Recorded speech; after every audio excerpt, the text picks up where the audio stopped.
በስመ አብ ወወልድ ወመንፈስ ቅዱስ አሐዱ አምላክ አሜን። የተወደዳችሁ የልዑል እግዚአብሔር ቤተሰቦች የእናታችን የቅድስት ድንግል ማርያም የአስራት ቃል ኪዳን የበረከት ልጆች የጻድቃን የሰማዕታት ወዳጆች በወደደንና ባፈቀረን በልዑል እግዚአብሔር ፍጹም ሰላም እላችኋለሁ። እንደምን ዋላችሁ? እንደምን ለይሳ ደረሳችሁ? አሜን። እንደ ኃጢአታችንና እንደ በደላችን ብዛት ሳይሆን እንደ ምሕረትና እንደ ቸርነቱ ተመልክቶ እስከዚህ ሰዓት ያደረሰን የአባቶቻችን አምላክ ልዑል እግዚአብሔር ስሙ የተመሰገነ ይሁንልን። እርሱን ጠርተን እርሷንም ማንተዋት ንጽሕተ ንጹሐን ቅድስተ ቅዱሳን ቅድስት እናታችን ድንግል ማርያም ዘላለማዊ ስሟ የተመሰገነ ይሁንልን። እንግዲህ እንደ እግዚአብሔር አምላካችን መልካምና በጎ ፍቃድ ዛሬ የምንማማረው እንደ ቤተ ክርስቲያናችን አስተምሮ መሰረት የመጀመሪያው የአብይ ጾም ሳምንት ዘወረደ በመባል ይታወቃልና ስለምን ዘወረደ ተባለ? ቅድስት ቤተ ክርስቲያናችን በዚህ በዘወረደ ሳምንት ምንድነው የምታስተምረን? በተጨማሪም ይህ ሳምንት ጾመ ሕርቃል ይባላልና ስለምን ጾመ ሕርቃል ተባለ የሚለውን እንደ እግዚአብሔር አምላካችን መልካምና በጎ ፍቃድ ዛሬ አጠር አድርገን እንማማራለን። እንግዲህ የሚያስተምረን እግዚአብሔር ነው፣ የሚመክረን እግዚአብሔር ነው፣ የሚገስጸን እግዚአብሔር ነው። እርሱ በመካከላችን ተገኝቶ የጎደለውን አሟልቶ የተጣመመውን አቃንቶ በአፈ መላእክት አርሞ ያስተምረን ይመክረን ይገስጸን ዘንድ የእርሱ መልካምና በጎ ፍቃዱ ይሁንልን። የእናታችን የንጽሕተ ንጹሐን የቅድስተ ቅዱሳን የቅድስት እናታችን የድንግል ማርያም ምልጃ ተረዳይነቷ በረከቷ ሁሉ በሁላችን ላይ ይደርብን።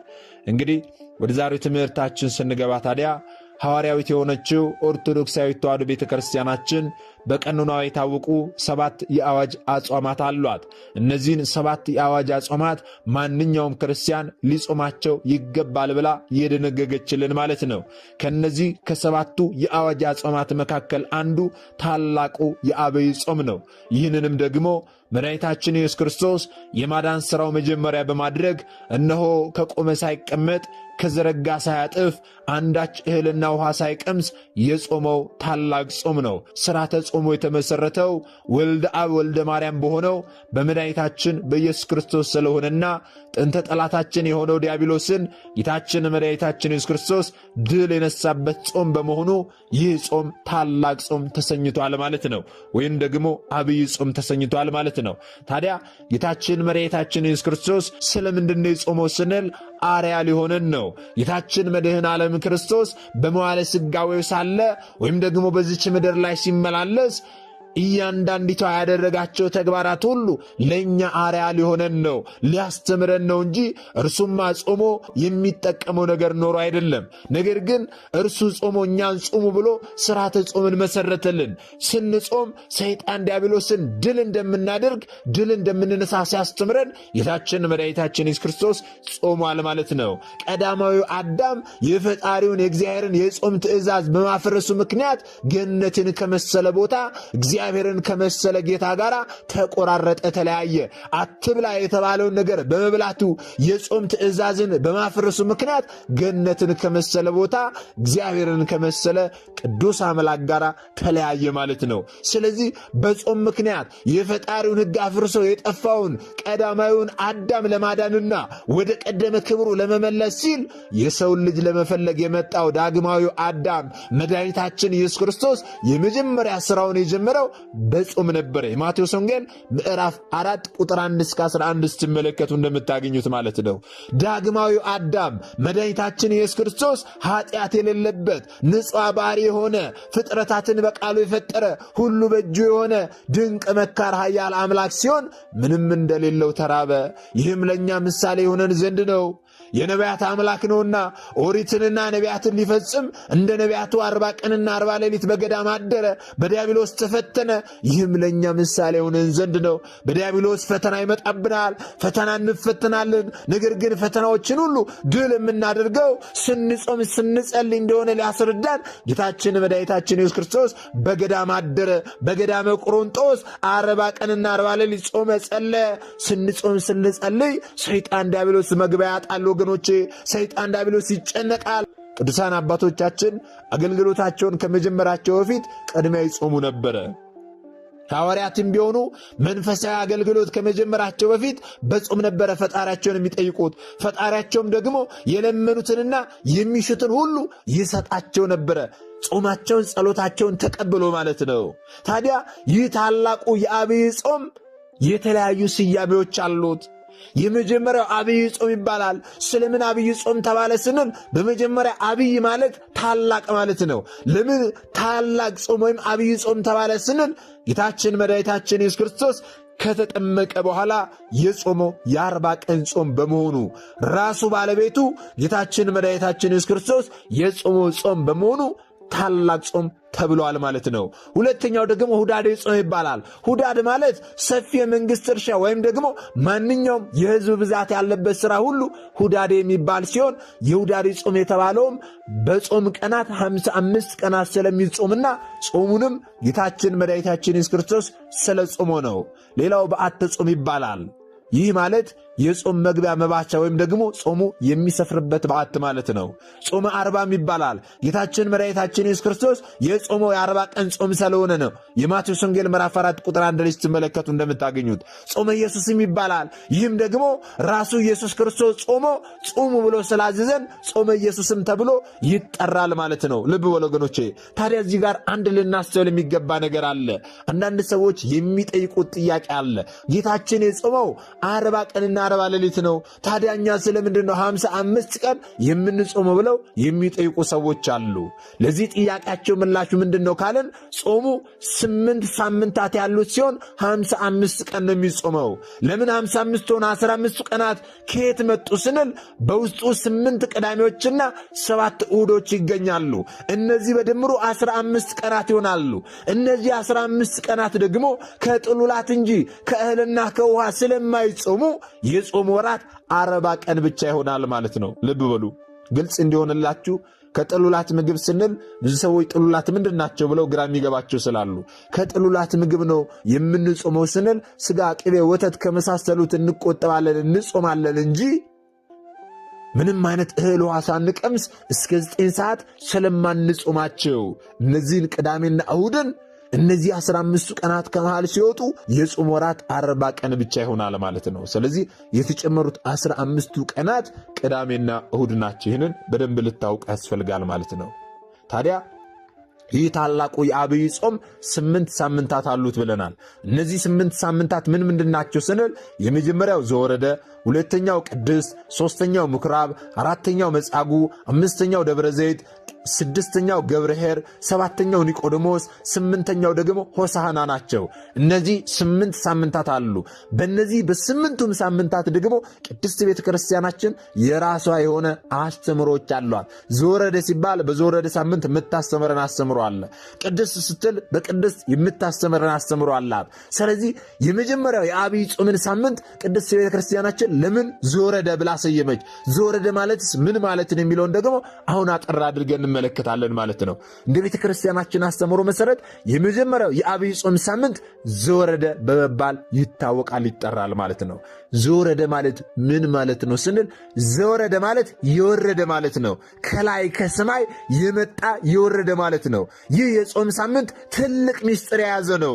ከሦስቱ አካል አንዱ አካል እግዚአብሔር ወልድ ከሰማያት ሰማያት ወርዶ ከድንግል ማርያም መወለዱን በተለየ መልኩ በጾምና በጸሎት የምናስብበት ታላቅ ሳምንት ነው። ይህ የዘወረደ ሳምንት ከሰማያት ሰማያት የወረደውን ከድንግል ማርያም የተወለደውን በጥንት ስሙ ወልድ ወይም ደግሞ ቃል በኋላ ስሙ ደግሞ ኢየሱስ ክርስቶስ አማኑኤል የተባለውን ሰው የሆነውን አምላክ ለማመስገን ርደቱን ወይም ደግሞ ከሰማያት ሰማያት መውረዱን ለመዘከር የሚጾም ጾም ነው ማለት ነው። ይህ ሳምንት ይህ ከሰማይ የወረደው ጌታችን መድኃኒታችን ኢየሱስ ክርስቶስ ከሦስቱ አካል አንዱ አካል እግዚአብሔር ወልድ መሆኑን ደግሞ መጽሐፍ ቅዱስ ያስረዳናል። በዚህ በዮሐንስ ወንጌል ምዕራፍ 3 ቁጥር 13 ላይ እንዲህ የሚል ቃል ታገኛላችሁ። ከሰማይም ከወረደው በቀር ወደ ሰማይ የወጣ ማንም የለም፣ እርሱም በሰማይ የሚኖረው የሰው ልጅ ነው ይላል። ይህ በሰማይ የሚኖረው የሰው ልጅ ማን ነው? ዮሐንስ ወንጌል ምዕራፍ 1 ቁጥር 1 ጀምሮ ስትመለከቱ እንዲህ ይላል። በመጀመሪያም ቃል ነበረ፣ ቃልም በእግዚአብሔር ዘንድ ነበረ፣ ቃልም እግዚአብሔር ነበረ ይልና ቁጥር 14 ላይ ወረድ ብላችሁ ስትመለከቱ ቃልም ሥጋ ሆነ ይላል። ስለዚህ በመጀመሪያው የአብይ ጾም ሳምንት ዘወረደ ስንል የሚስጥረ ሥጋዌ የአምላክ ሰው መሆን ትምህርት ነው። ዘወረደ ማለት ከሰማያት ሰማያት የወረደ ማለት ነው። አምላክ ሰው ሆነ፣ ሰው አምላክ ሆነ ማለት ነው። አምላክ ወረደ፣ ከቅድስት ድንግል ማርያም ተወለደ፣ በፍጹም ተዋህዶ ሰው ሆነ ማለታችን ነው። አምላካችን ኢየሱስ ክርስቶስ ሕያው ሲሆን ሞቶ በመብል ምክንያት የሞተውን አዳምን ሕያው አደረገው። ቅድስት ቤተ ክርስቲያናችን ጌታችን ተጠመቀ፣ ጌታችን ተሰቀለ፣ ጌታችን ሞትን ድል አድርጎ ተነሳ፣ ጌታችን አረገ ከማለቷ አስቀድሞ ከሰማያት ሰማያት መውረዱን ከድንግል ማርያም መወለዱን መናገር አስፈላጊ ነውና የመጀመሪያውን የአብይ ጾም ሳምንት ዘወረደ ወይም ደግሞ የወረደ ብላ ታስተምረናለች ማለት ነው። ልብ በሉ። እዚህ ጋር ግን አንድ ልናስተውል የሚገባ ነገር አለ። ዘወረደ ስንል ማለት ነው አንተ በሰማይ ወአንተ በምድር ወአንተ በባህር ወአንተ በየብስ የተባለው አንተ በሰማይ አለ፣ አንተ በባህር አለ፣ አንተ በየብስም አለ፣ አንተ በምድርም አለ የተባለውን በሰማይም በምድርም ምሉ የሆነውን አምላክ ወረደ መጣ ብሎ መናገር ሰው ሆነ ማለት ነው። እዚህ ጋር በደንብ ግልጽ ሊሆንላቸው ያስፈልጋል።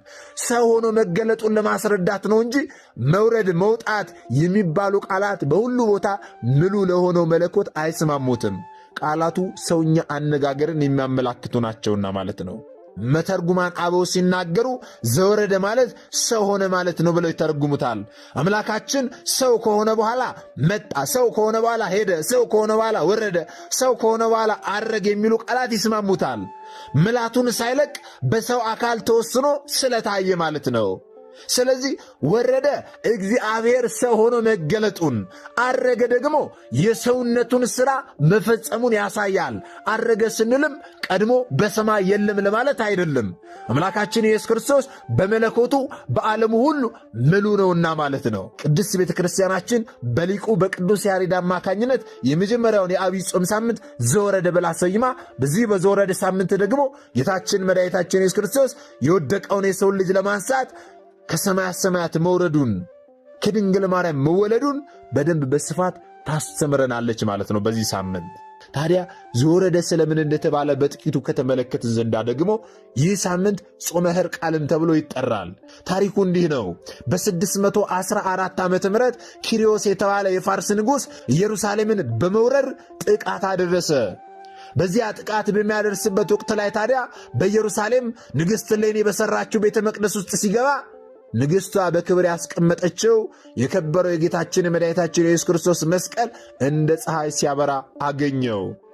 በዚህ ጊዜ ተመልክቶ እጅጉኑ ተደንቆ መስቀሉን ቢነካው መስቀሉ አቃጠለው። ምክንያቱም ክህነት ስላልነበረው፣ ክህነት ያላቸው አባቶች በስተቀር ማንም ሊነካው ሊዳስሰው ስለማይችል በወቅቱ እርሱ ጠጋ ብሎ ቢነካው አቃጠለው።